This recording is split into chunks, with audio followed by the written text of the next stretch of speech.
Alright, YouTube, it's Shadow King Nazru here with a review for Dragon Ball Z Kai, episode 115, the fight between Super Saiyan 2 Goku and Majin Vegeta.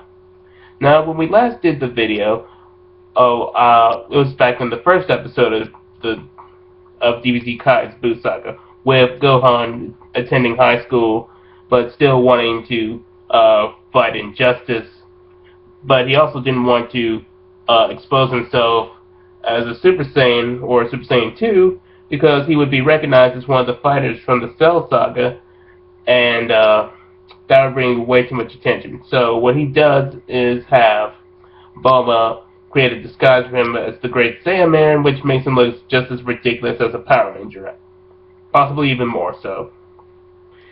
But that's in the past. What's recently been happening is that eventually Videl found out his secret and tells him that if she doesn't want her to squeal.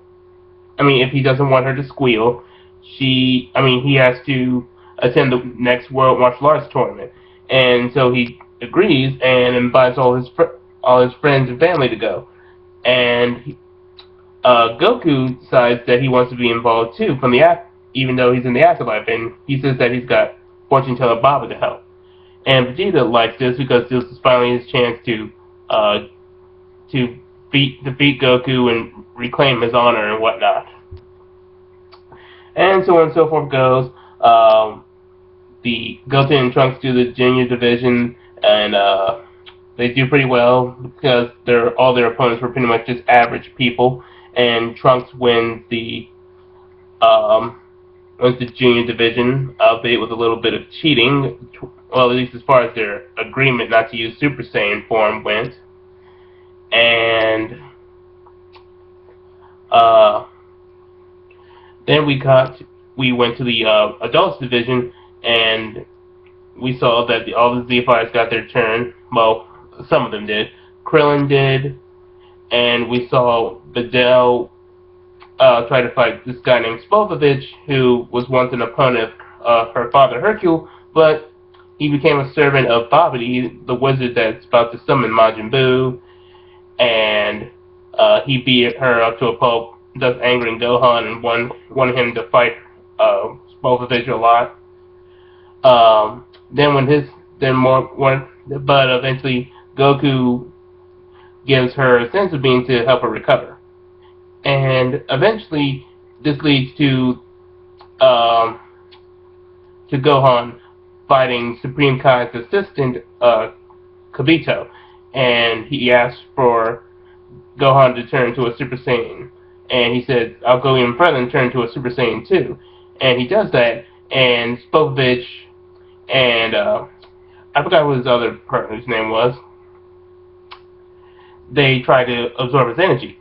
And they managed to accomplish that with the help of Supreme Kai because he wants them to help.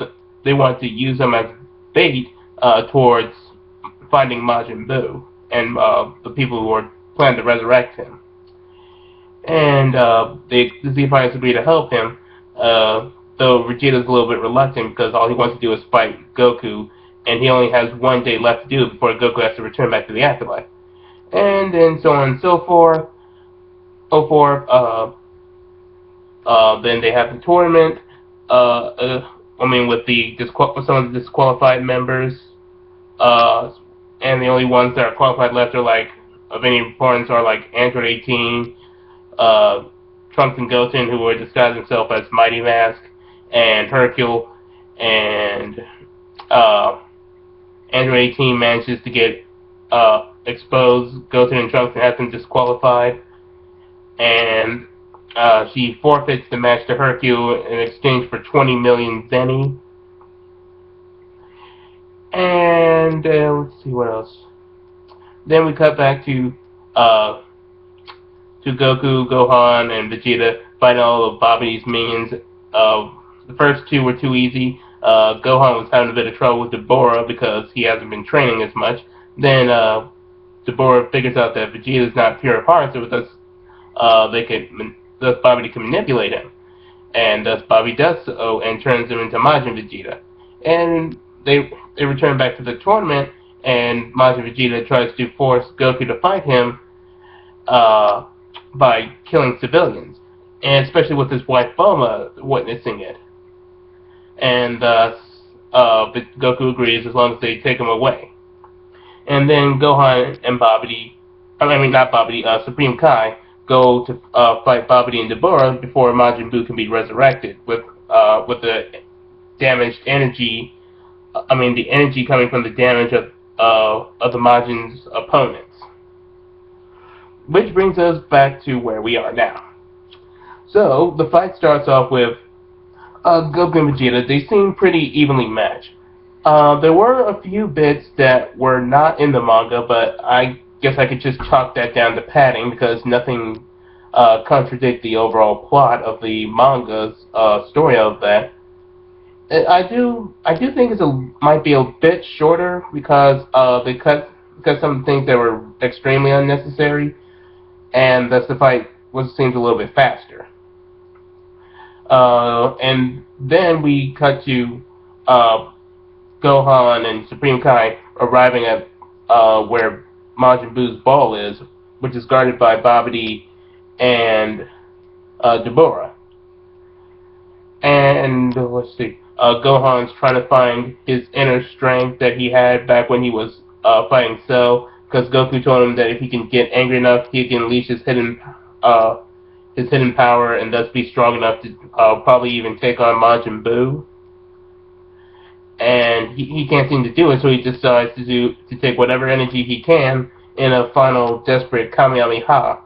But before he can do that, the energy is at full power for Majin Buu because both Goku and Vegeta were fighting at Super Saiyan 2, with Vegeta was using Majin power, and thus each blow they gave each other was delivering so much energy that Buu was able to recover so rapidly, even past their expectations. So that's pretty much what happened. And what did I think? I love it. I really love the fight between Goku and Vegeta, how they were evenly matched, even though for those of us who've read or watched the Buu saga, Goku could have turned Super Saiyan 3. Now, there's some who ask, why didn't Goku turn Super Saiyan 3? I think Goku said it was because he wasn't, because he hasn't fully tested it. That was his case. I believe that was his case, and it takes a lot of energy. And some others have said that it was also due to that Majin Buu wasn't just siphoning the opponent's energy, but also the Majin's energy as well. So, they say if Goku went Super Saiyan 3 and defeated Vegeta as such, it would have delivered a massive jump in energy, and probably Buu would have waken up at that moment. I can't say if that's a valid reason, but it does seem to be a logical point, and I can put that under consideration.